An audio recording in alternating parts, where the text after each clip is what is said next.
এ হচ্ছে রিকশাওয়ালা ভাই, রিকশাওয়ালা মামা, রিকশাওয়ালা চাচা।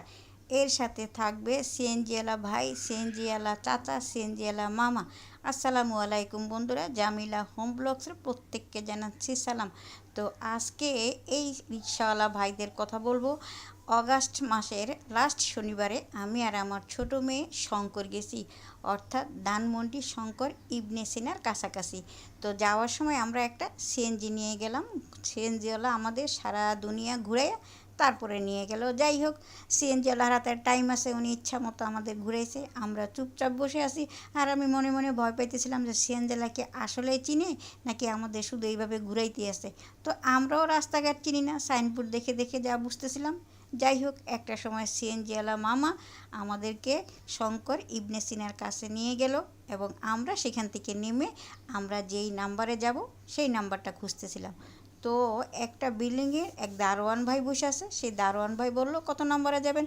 তো আমার মেয়ে বলল যে এত নাম্বারে যাব। তারপর দেখাই দিল একেবারে অতি কাছে, অতি সহজে আমরা সেই নাম্বারে চলে গেলাম। তো আমাদের কাজটা শেষ করে আমরা বেরিয়ে পড়লাম। তো বেরিয়ে পড়ার পরে এখন চিন্তা করতেছি কিভাবে আমরা বাসায় আসব, আমরা তো এলাকা চিনি না। তো যাই হোক, আমি আমার মেয়েকে বললাম যে ওই যে একটা রিকশাওয়ালা ভাই বসে আছে, ওনার সাহায্য নেই, চলো। তারপরে রিকশাওয়ালা ভাইয়ের কাছে গেলাম যে ভাই, আমরা রামপুরার বাসে উঠবো কোন দিক দিয়ে? বলতেছে রামপুরার বাসে উঠবেন? বললাম যে হ্যাঁ।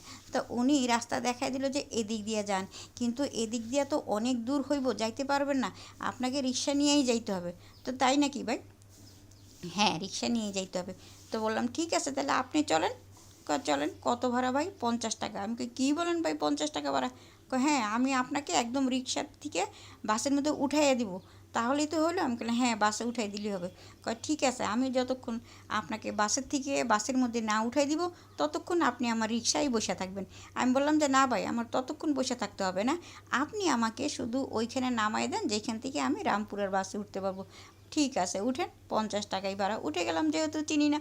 ও মা, দেখি কি ইবনে সিনার সামনে দিয়ে গেল, মাত্র 2 মিনিটের মধ্যে উনি আমাকে বাস স্ট্যান্ডে নিয়ে গেল, অর্থাৎ বাস স্ট্যান্ড না, আমি যেখান থেকে বাসে উঠতে পারবো। আমি বললাম ও ভাই, এইখান থেকে তুমি 50 টাকা ভাড়া কীভাবে নিলে?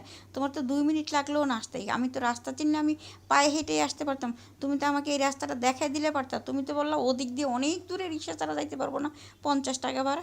তো বাসটাও তাড়াতাড়ি ছেড়ে দিবে, পাবলিক বাস বুঝেন তো। তো হেল্পারটা বলতেছে কী হয়েছে কী হয়েছে? আমি বললাম যে এই ঘটনা। তো হেল্পারটা গাড়ি থেকে নেমে রিক্সাওয়ালাকে বলে এই ভাই, এখান থেকে 50 টাকা ভাড়া। কয় হ্যাঁ, আপনি এত কথা বলেন কেন? আমি যেহেতু ওদিক দিয়ে ঘুরে নিয়ে যেতাম, হয়েছে আমার কাণ্ড। উনি আমাকে ওদিক দিয়ে ঘুরাই না নিয়ে এইখান দিয়ে কাছে নিয়ে আসছে, এই জন্য উনি 50 টাকায় ভাড়া নিয়ে নিব। আমি বুঝে গেলাম যে এই এলাকার রিক্সাওয়ালারা খুবই বাটপার, চিটার এবং হারামি নাম্বার 1। তা না হলে হাত দিয়ে আমারে দেখাই দিল ওদিকে, উনি আমাকে নিয়ে আসলো এদিকে।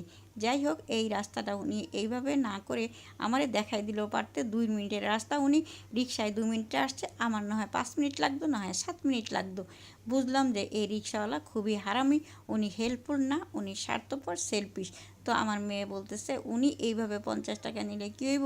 এই 50 টাকা উনি এক জায়গায় বসেই চা খাইয়ে ফেলবো, চা খাইতে যাইয়া উনি পকেটে হাত দিব, এই 50 টাকার সাথে আরও 50 টাকা পড়ে যাব। তো মা মেয়ে 85কে একটা আনন্দ উপভোগ করলাম যে ওনার 50 টাকা আগে যাইব। যদিও বা এটা উচিত না, তবু নিজের দুঃখ কষ্ট ভোলার জন্য এই কিছুটা সময় 85 আনন্দ নিয়েই আমরা শান্তিতে থাকলাম। যাই হোক, একটা সময় আমরা আমাদের বাসায় চলে আসলাম। তো সেপ্টেম্বরের প্রথম শনিবারে আবার আমাদেরকে ওইখানে যেতে হবে। তো সেই দিনের মতো আজকেও একটা সিএনজি ভাড়া নিয়ে নিলাম এবং সিএনজিওয়ালা ভাইকে বললাম ভাই, যাওয়ার সময় রামপুরের বাসে কিভাবে উঠবো? তো উনি আমাকে হাত দিয়ে দেখাই দিল যে আপনি এদিক দিয়ে যাবেন, খুব তাড়াতাড়ি আপনি রামপুরের বাসে উঠতে পারবেন, হাইটা গেলেই পারবেন। ঠিক আছে। তো মেয়েকে পৌঁছাই দিলাম মেয়ের জায়গায়, অর্থাৎ এইখানে আমার মেয়ের নতুন একটা জব হয়েছে। তো সেই অফিসে আজকে এই সেপ্টেম্বরের প্রথম শনিবারে উনি প্রথম ওইখানে জয়েন করলো মেয়ে। তো মেয়েকে অফিসে পৌঁছায় দিয়ে এবং অফিসের ঠিকানাটা আমি ভালো মতো মোবাইলে ফটো করে নিয়ে আসলাম এবং ভিডিও করে নিয়ে আসলাম। তো আমি ওই সিএনজিওয়ালা ভাইয়ের কথা মতো হাঁটতে হাঁটতে 1-1.5 ঘন্টা হাইটাও কোনো বাসের চেহারা না পাইয়া শেষ পর্যন্ত আমি আর এক রিক্সাওয়ালা ভাইয়ের সাহায্য চাইলাম যে ভাই, আমি এরকম রামপুরার বাসে উঠবো, আমাকে একটু জায়গাটা দেখাই দেন। তো বলতেছে আপনি আমপুরার বাসে উঠবেন? আমি বললাম হ্যাঁ ভাই, আমি আমপুরার বাসে উঠবো। ঠিক আছে, আপনি উঠেন, 50 টাকা ভাড়া। আমি কি ও ভাই এটা কী করেন আপনি? আমি তো 1.5 ঘন্টা ধরে হাঁটতেছি। যখন আমি হাঁটা শুরু করছি তখনই আমি এক রিক্সাওয়ালাকে জিজ্ঞেস করছিলাম, উনি বলছিল 50 টাকা ভাড়া। আমি 1.5 ঘন্টা হাঁটার পরে আপনি আবারও 50 টাকা ভাড়া চাইতেছেন? কয় হ্যাঁ, গেলে যান না গেলে না যান, 50 টাকাই ভাড়া।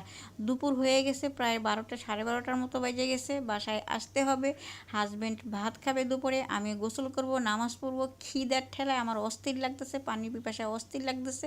তো যাই হোক, তো ওনার রিক্সায় আমি 50 টাকা দিয়েই উঠলাম। ও মা, উনি তো 5 মিনিট 7 মিনিট চালাই আমার নামা দিল, কইলে নামেন নামেন, এই যে এইখানে কত মানুষ দাঁড়ায় রয়েছে, এইখান দিয়েই বাস আসবে, আমপুরের বাস আসবে। আমি ও ভাই, আপনি তো আমার বাসে উঠাই দিবেন, এইখানে তো আমি চিনি না, আপনি আমার কই নামাই দিলেন? কই দেখেন না কত মানুষ দাঁড়ায় রয়েছে, এইখান দিয়ে বাস আসবে। আমি বললাম কোনখান দিয়ে বাস আসবে? এইখান দিয়ে বাস আসবে। আর এইখান দিয়ে বাস আসবে, আপনি নামেন, আপনার জন্য আমি কতক্ষণ দাঁড়ায় থাকবো? আমি কি ভাই এইখান দিয়ে কোনখান দিকে? আমি যেইখান থেকে আপনার রিক্সায় উঠলাম সেইখান দিয়ে বাস আসবে? কয় হ্যাঁ হ্যাঁ, সেইখান দিয়েই বাস আসবে। তাই আমি বললাম ভাই, তাহলে আপনি আমাকে রিক্সায় উঠাইলেন কে লিগে? আপনি তো বলতে পারতেন যে আপনি এখানে আরও 2-1 মিনিট দাঁড়ান বা 5 মিনিট দাঁড়ান, বাস এইখান দিয়ে আসবে, এখান দিয়ে আপনি উঠতে পারবেন। তো এ হচ্ছে শঙ্কর এলাকার রিক্সাওয়ালা ভাইদের কাণ্ড।